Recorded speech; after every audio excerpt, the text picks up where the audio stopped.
Hi everyone, this is Mohammed Nizamuddin. I am presenting Assessment 3 and my topic is conflict resolution. Before I start my presentation, I would like to introduce myself and provide a brief about my background. I've been in leadership role from last couple of years and it is predominantly in manufacturing companies.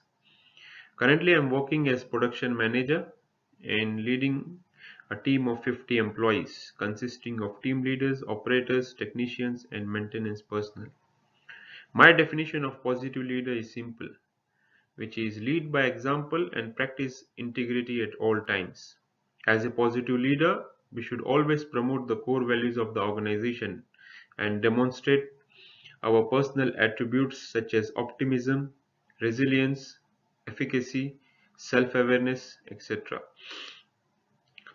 It is also important to understand that it is highly unlikely in the real world to satisfy every stakeholder of the organization, and this is where the strength of being a positive leader lies, that how we manage or maintain the relationships with the stakeholders during unprecedented occasions. Not going too far, we will now start our presentation on conflict resolution. Let's understand the background of this presentation first. The case study what I am presenting is based on the conflict which has happened at my workplace. The presentation is in the form of workshop presentation which I am intending to deliver to the rest of the team leaders so that they understand why the conflict resolution is so important to the organization. Any suggestion or feedback are most welcome. Due to the time limit, we will not discuss about definition of conflict and conflict resolution. Moreover, we will discuss the impacts of conflicts on the organization. As I have mentioned in the presentation, the impacts of conflicts are it affects the positive environment of the workplace. There will be loss of productivity. There will be no mutual respect between the affected employees. There will be negative emissions in the workplace. There will be definitely impact on teamwork. The workload will not be consistent. People will be reluctant to share knowledge and skills. There will be competition between each other. And finally, it affects employee engagement and overall performance.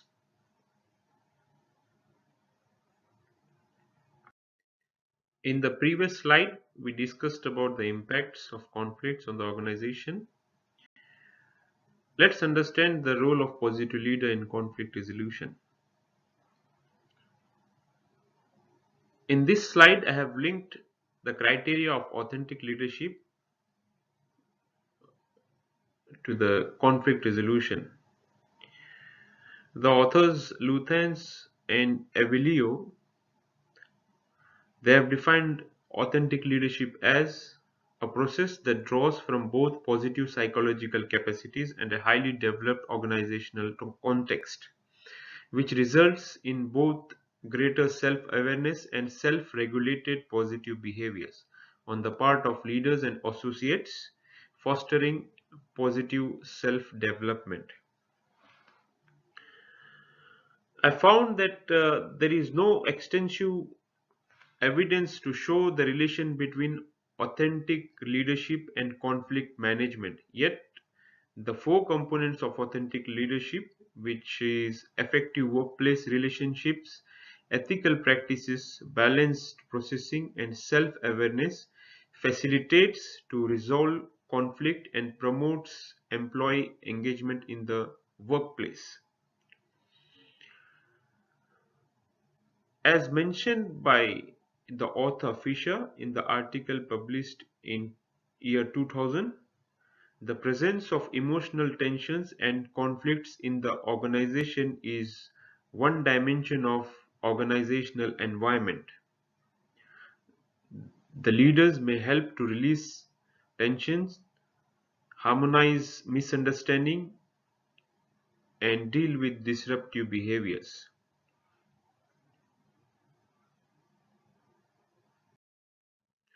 Following the role of positive leader, we will now discuss about the case study information what we have. The case study what I am presenting here is an evidence-based exercise to demonstrate how do we apply our knowledge into practice. So what was the conflict? So we had team leaders which have been working for so many years, and apparently in recent years we found that there are frequent arguments between them and there is huge communication gap between them. So before we resolved the conflict, the scenario was team leaders were not cooperating with each other, which resulted in low performance and affecting core value practices of the organization. And what is the scenario now after the conflict resolution is team leaders are complementing each other's work and promoting core values of the organization.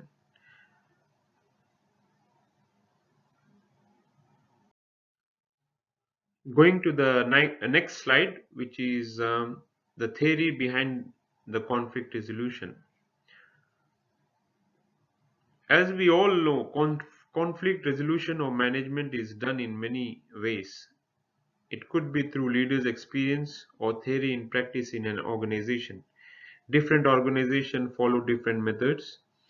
So the outcomes may differ from case to case, and the effectiveness may also be less or more depending upon the circumstances and importance of the conflict. Some conflict, what I have seen, uh, they resulted into some unforeseen issues which might not have been surfaced in normal workplace environment. Now, I'm not saying that conflict is sometimes healthy, but it is just to look at brighter sides. Conflicts has always caused huge losses to the business, and moreover, it is the work culture which gets affected badly and needs a lot of efforts from a leader to overcome the consequences caused by the conflicts.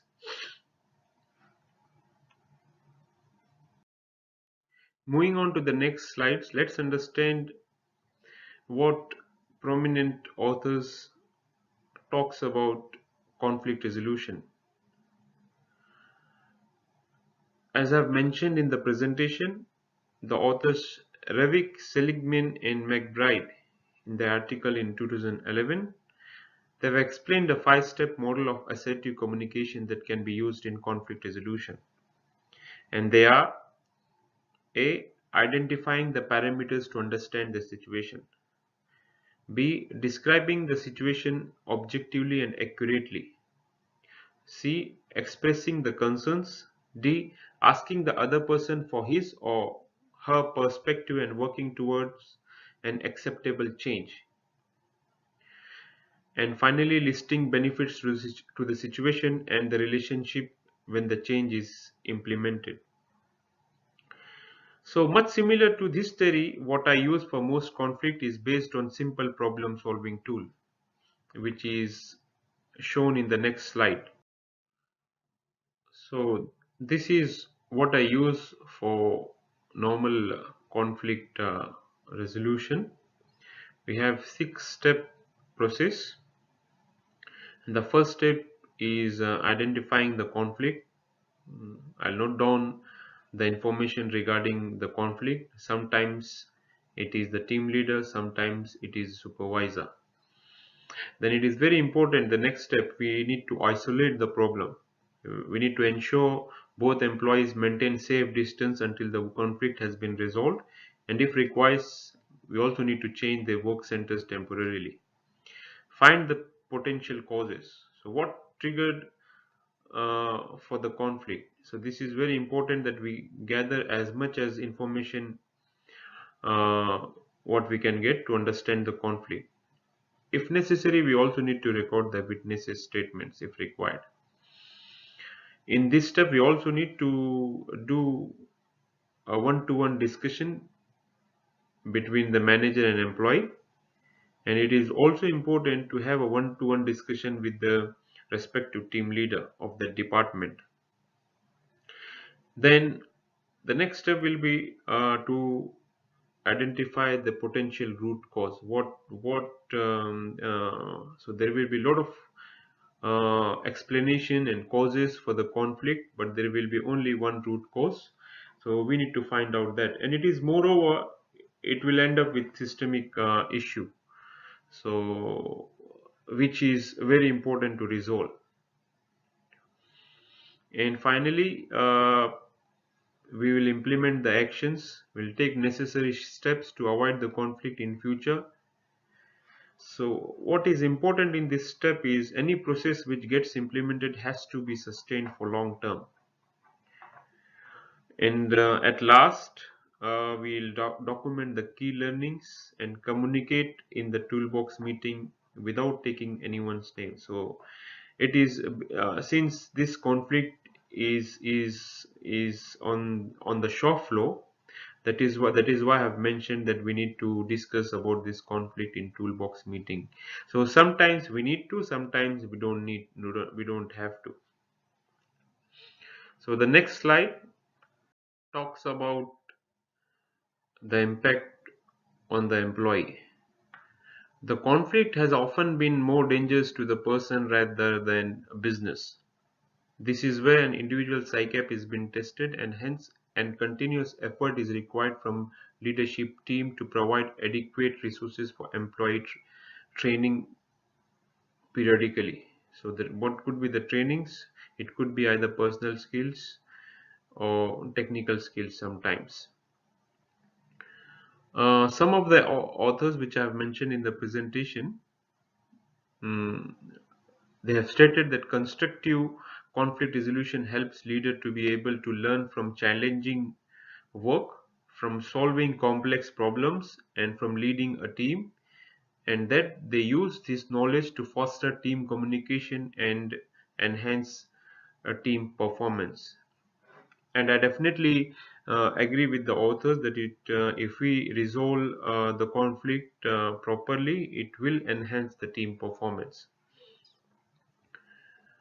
Moving on to the next slide, it shows the activities what we planned and executed for this conflict.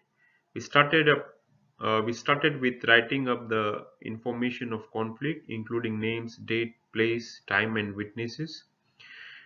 Then we ensure that affected employees do not engage until the conflict has been resolved. Thirdly, we started finding out the potential causes that triggered conflict.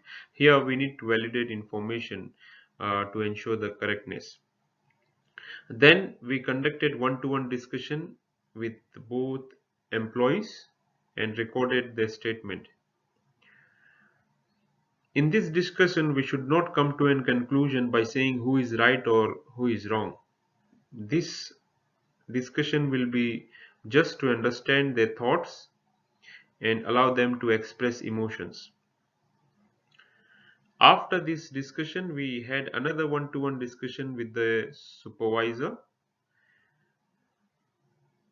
and after recording all the sessions what we had, then we analyzed the entire conflict and created action plan. One of the main item of the action plan was the change of the priority day wise. So we took the support of logistic and planning department, that how we can communicate the change of priority to the team leaders as soon as possible, day wise.